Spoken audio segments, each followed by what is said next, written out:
Struggle all you want, woman! You will not escape! Help me, Cessiter, go! No, let me go! You are coming with us! Stop resisting! Help, please! The battle was over. Smoke still rose from the broken walls of the city. The air smelled of fire, iron, and dust. Cries that once filled the streets were now replaced with a heavy silence. Roman banners moved slowly in the wind, red against a sky that seemed darker than before. Inside the palace, behind tall doors that once protected power and pride, a queen waited. She had heard the sounds of defeat long before the soldiers reached her chambers.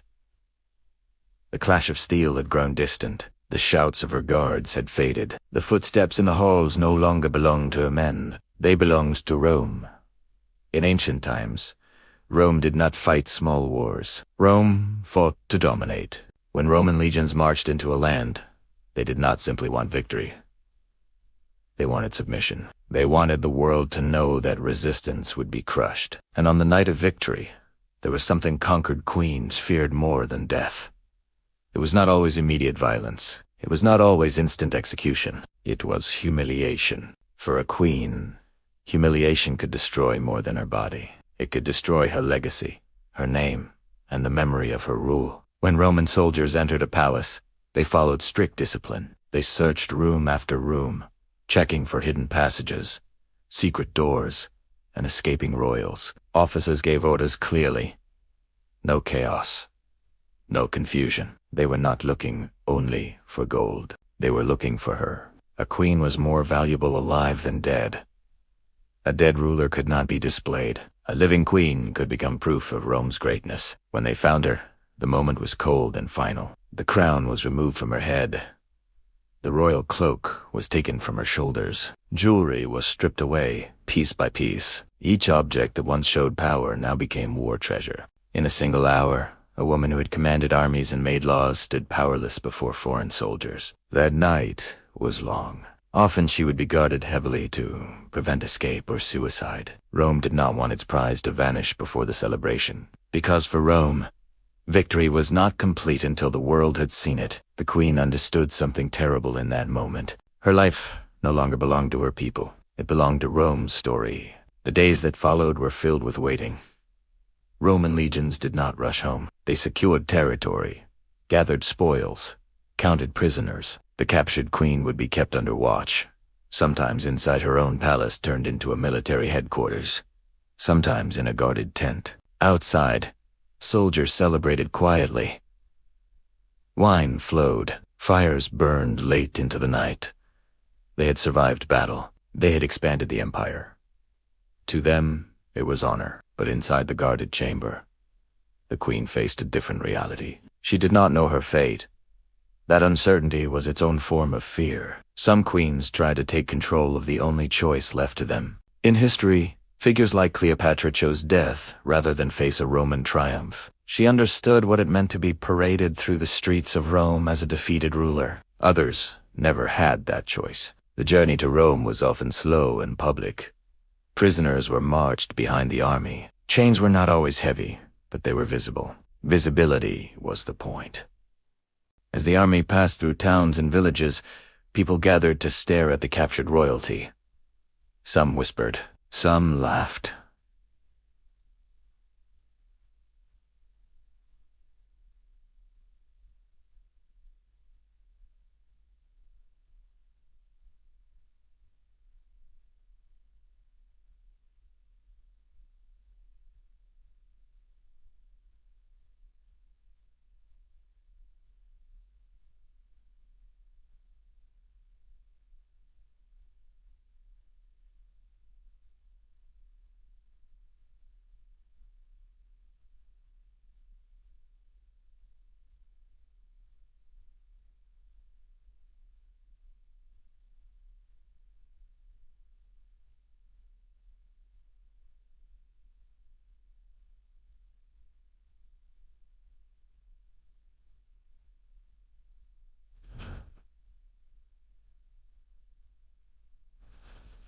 The queen, who once rode through her own capital surrounded by cheering crowds, now walked behind Roman shields. For Roman soldiers, discipline remained strong. They were not allowed to kill valuable prisoners without orders. A high-ranking captive was property of the state. Her fate would be decided by the Senate or the victorious general. Rome believed in spectacle. When the army finally reached the city, preparation for the triumph began. A triumph was the highest honor a Roman general could receive. It was not simply a parade, it was a performance of dominance. The streets were cleaned, arches were decorated, citizens waited eagerly. On the day of the triumph, the general rode in a magnificent chariot, dressed almost like a god. Musicians played, crowds cheered loudly. Behind him came wagons filled with treasures from the conquered land. Gold statues, exotic animals, weapons taken from enemy soldiers, and then came the prisoners. Among them walked kings, princes, and sometimes queens. They were dressed in clothing that showed their foreign identity. Their hands were often bound. Iron collars sometimes rested around their necks. The crowd shouted insults in languages the prisoners barely understood. This was the moment conquered queens feared most. It was not private suffering. It was public humiliation. Rome wanted every citizen to see that even the most powerful foreign ruler could be reduced to a captive. The queen would walk slowly, guarded by soldiers who once fought her army. The distance might not have been long, but it felt endless. She could hear the cheers for her conqueror. She could see children pointing. She could feel the eyes of thousands watching her fall from greatness. In that walk, Rome crushed more than a person.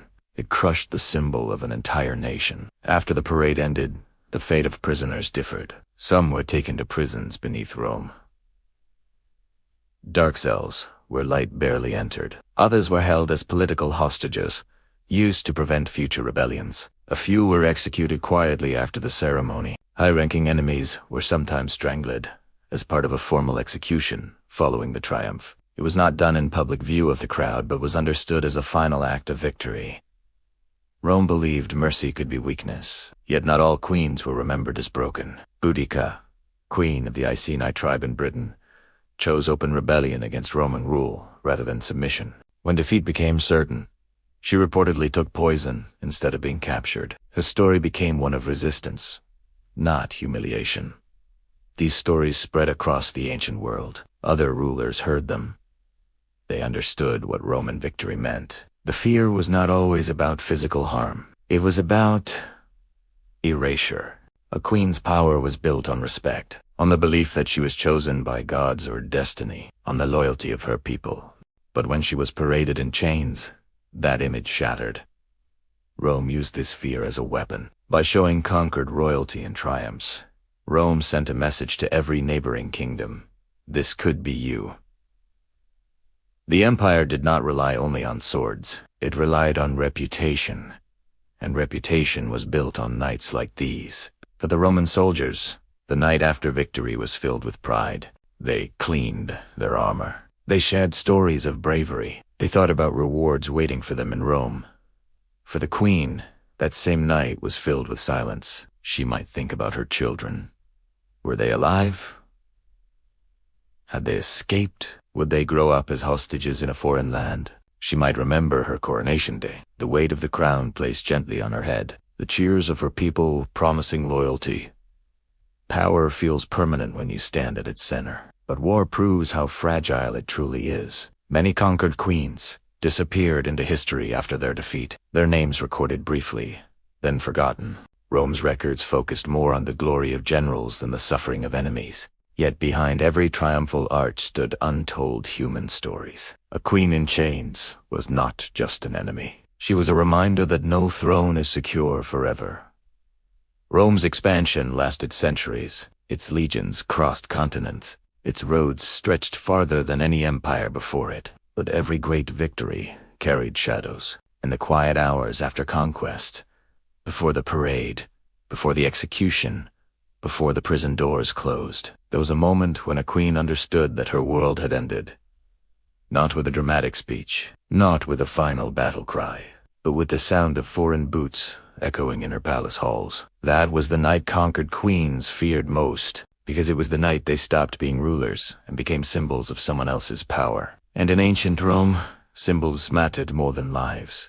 And in ancient Rome, Symbols mattered more than lives. Rome understood something powerful about the human mind. People do not remember every battle. They do not remember every number of dead soldiers. But they remember images. They remember moments that shake the heart. A queen in chains was such a moment. When Roman citizens saw a defeated ruler walking through their streets, they felt safe.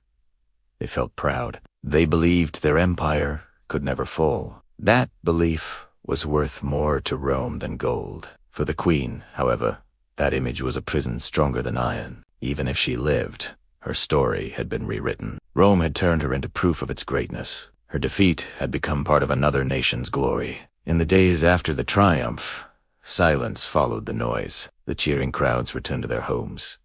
The streets were cleaned.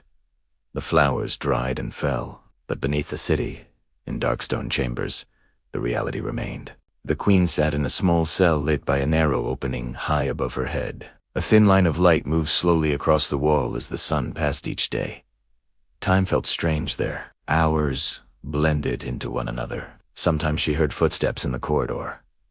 Sometimes distant voices. Sometimes the sound of metal doors closing. Rome had decided her fate, but she had not yet been told that waiting was its own punishment. In her homeland, news of her capture spread quickly. Messengers traveled across villages and mountains. Some refused to believe it. Some cried openly. Some grew angry at their own generals for failing to protect her. Without their queen, the kingdom felt empty. A throne without a ruler is only wood and stone. Rome knew these. By removing the queen, Rome removed stability. Resistance became harder. Rebellion lost its center. Days turned into weeks. One morning, guards opened her cell. They did not speak much. They escorted her through narrow corridors into a larger chamber. A Roman official waited there. He studied her calmly, as if examining a rare object. She was informed that she would not be executed immediately. She would live, but not as a queen. She would remain under Roman control, possibly moved to a guarded villa, perhaps kept as a political hostage. Her presence would remind her people that Rome held the power. In Rome, mercy was rarely kindness. It was strategy. A living queen could prevent uprisings. If her people rebelled, Rome could threaten her safety. Control through fear was more efficient than endless war. She was transported from the prison to a guarded residence outside the busiest part of the city. It was not luxurious like a palace, but it was not a dungeon either. Rome understood the difference between cruelty and usefulness. She was valuable. And valuable things were preserved. From the window of a guarded room, she could see Roman life moving normally. Merchants shouting prices, children running across courtyards, senators walking proudly in white robes. The empire did not pause for anyone's suffering. She began to understand something deeply unsettling. Rome did not see itself as evil. Rome believed it was bringing order. Roman soldiers believed they were spreading civilization, law, and peace. They called it Pax Romana, Roman peace. But that peace came only after resistance was crushed. To the victors, it was stability. To the defeated, it was silence. Mons Basit. Her name began to fade from daily conversation in Rome. New victories replaced old ones. New parades were planned. The empire was always expanding somewhere, but in her homeland, her capture remained a wound. Some leaders tried to negotiate her return. They offered tribute, loyalty, and resources. Rome listened carefully. Everything was measured in advantage. Sometimes Rome returned royal hostages after years, once loyalty was proven. Sometimes they never did. The queen spent her days thinking about power. She remembered the first time she sat on the throne. She'd felt strong, protected by walls, guarded by soldiers, loved by her people. Now she understood how fragile that strength had been. Power depends on many hands. When those hands fall, power disappears. Yet something inside her refused to break. Even in captivity, she carried herself with calm dignity. Roman servants noticed. Guards noticed. Some even felt a quiet respect for her. Because strength does not only live on battlefields, it lives in silence. Years later, children in Rome would ask their parents about past triumphs. Did you see the queen from the northern lands? They might ask. Yes, their fathers would answer proudly. She walked behind our general in chains. The story would always end there. Rarely would anyone speak about what she felt, about the long nights of uncertainty, about the moment her crown was lifted away. History often belongs to the loudest voices, but the quiet ones do it differently. Across the empire, other queens heard her story. Some prepared alliances with Rome instead of war. Some strengthened their defenses. Some trained their daughters differently, teaching them about politics and negotiation, not just royal ceremony. The fear Rome created shaped decisions far beyond battlefields. Tease was Rome's true victory. Not whose land, not just treasure, but influence.